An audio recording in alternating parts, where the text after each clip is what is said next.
जब भी धरती पर बुरे वक्त की बात की जाती है, तो उसमें दूसरे विश्व युद्ध का नाम ज़रूर आता है। इस विश्व युद्ध में न जाने कितने बेकसूर लोगों ने बेवजह अपनी जान गंवाई, न जाने कितने ही घरों के चिराग इस विश्व युद्ध ने छीन लिए।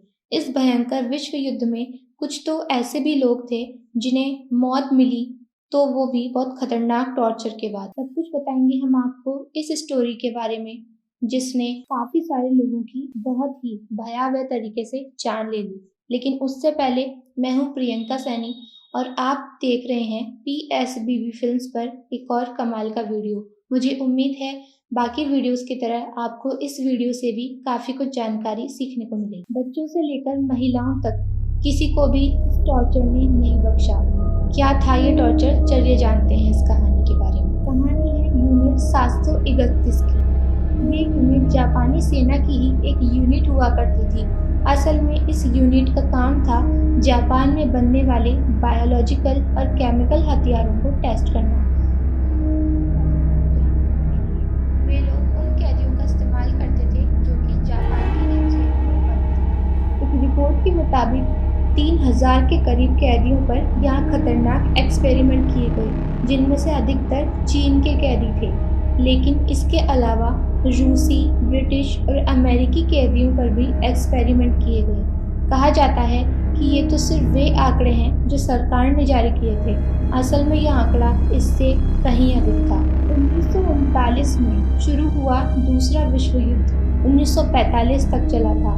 इन 6 सालों में इस यूनिट ने भी जमकर अपना काम किया। इस यूनिट ने सबसे पहले ठंड को लेकर अपना एक्सपेरिमेंट किया।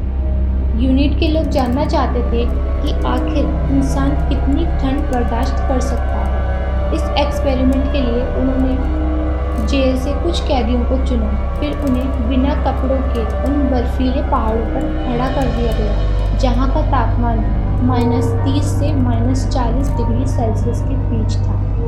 उन कैदियों को बिना कपड़ों के वहाँ सिर्फ खड़ा ही नहीं किया गया, बल्कि उन पर नज़र रखने के लिए हमेशा 2 सैनिकों को भी रखा जाता था, जिनका काम था उन पर बाल्टियों में ठंडा पानी भरकर समय समय पर डालना।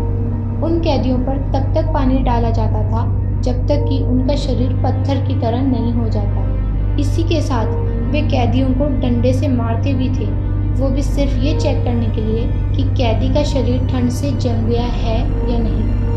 फिर जब उन्हें लगता कि कैदी का शरीर पत्थर की तरह हो गया है, तो वे उसे डॉक्टर के पास ले जाते। यहाँ भी डॉक्टर उनका इलाज नहीं करते थे, बल्कि वे भी उन पर एक्सपेरिमेंट करते थे। वे कैदी को दोबारा से नॉर्मल करने के लिए उस पर खौलता पानी डाल देते थे। इस यूनिट का दूसरा एक्सपेरिमेंट किया गया, जिसमें कैदियों के शरीर के अंदर जानबूझकर वायरस डाला जाता था, ताकि ये पता लगाया जा सके कि आखिर बीमारी अपना काम कैसे करती है और इससे शरीर के अंदर क्या बदलाव होता है। वायरस के जाते ही जैसे ही कोई कैदी बीमार हो जाता, तो वे उसे एक्सपेरिमेंट के लिए टेबल पर लेटा देते थे। फिर यहाँ वे बिना एनेस्थीसिया के कैदी के शरीर पर चीरफाड़ करना शुरू कर देते थे। जिन लोगों पर यह एक्सपेरिमेंट किया जाता था, उन्हें मारूटर्स और लॉग्स के नाम से जाना जाता था। इस यूनिट ने तीसरा एक्सपेरिमेंट किया, जिसमें वे जानना चाहते थे कि आखिर गोली लगने के बाद इंसान के शरीर में क्या होता है। इसके लिए उन्होंने एक कैदी को खंभे से बांध दिया। पहले उसे पास से, फिर थोड़ी दूर से, फिर और थोड़ी दूर से उस पर गोलियां चलाई जाती थी। जब कैदी का शरीर गोलियों से छलनी हो जाता था, तो उसे एक्सपेरिमेंट टेबल पर रख दिया जाता था।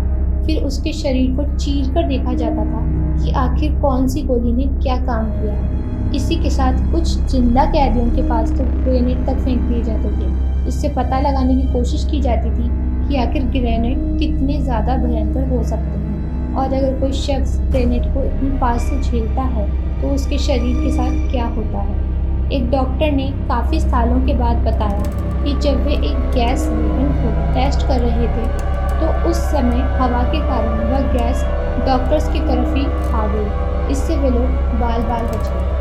इस यूनिट का चौथा एक्सपेरिमेंट था प्रेशर चैम्बर एक्सपेरिमेंट। इसमें वे लोग कैदी को एक कंटेनर के अंदर डालते, फिर उनमें इतना ज़्यादा बढ़ा दिया जाता था कि सबसे पहले तो कैदी की आंखें ही फटकर बाहर आ जाती थी। बताया जाता है कि इस एक्सपेरिमेंट में कई कैदियों की मौत भी हुई थी। यही नहीं, कुछ कैदियों को स्पिनिंग व्हील के अंदर बैठाकर उस पर 25 से 30 जी का फोर्स टेस्ट किया गया।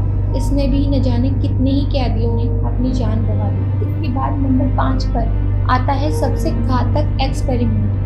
दरअसल जापान की सरकार का उस समय मानना था कि अगर हमारे पास अच्छे डॉक्टर्स होंगे तो हमारा युद्ध में नुकसान कम होगा, और इन डॉक्टर्स को ट्रेन करने के लिए कैदियों का और ज़्यादा इस्तेमाल करना शुरू कर दिया गया। किसी भी कैदी को कभी भी जेल से निकालकर लैब में रख दिया जाता था। फिर डॉक्टर्स जिंदा ही उस कैदी का कोई भी अंग काट देते थे।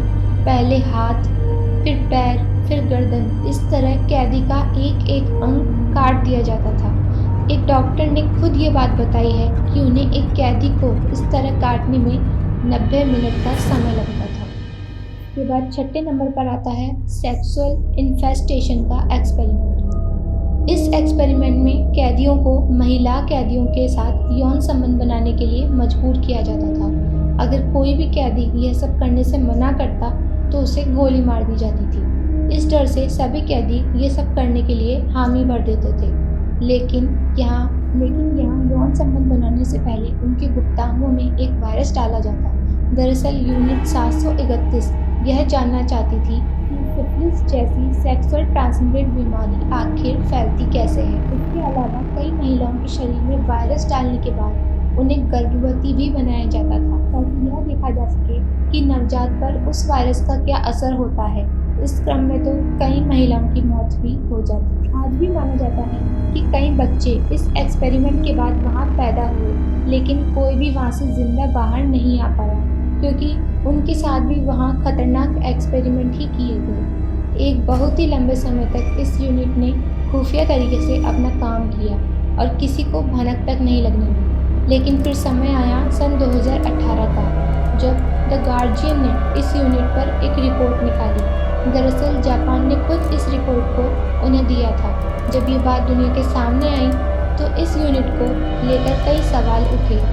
कमाल की बात यह रही कि जो भी लोग इस यूनिट में काम कर चुके थे, उन्होंने इन एक्सपेरिमेंट्स को लेकर हामी भरी और कहा कि हाँ, यहाँ इस तरह के काम किए जाते थे। जानकारी के मुताबिक इस यूनिट की मेन ब्रांच हार्बिन के पिंगफैंग जिले में स्थित थी, जो कि अब चीन में है। इसकी और भी कई ब्रांच थी, जिनमें लिंकोंग, मुडनजियांग, सुनबू और हेलर शामिल थे। हालांकि द्वितीय विश्व युद्ध के बाद इन सारी प्रयोगशालाओं में खतरनाक प्रयोग करने का काम रुक गया और ये जगह वीरान हो गई। अब इनमें से कई जगहों पर तो लोग घूमने के लिहाज से भी जाते हैं।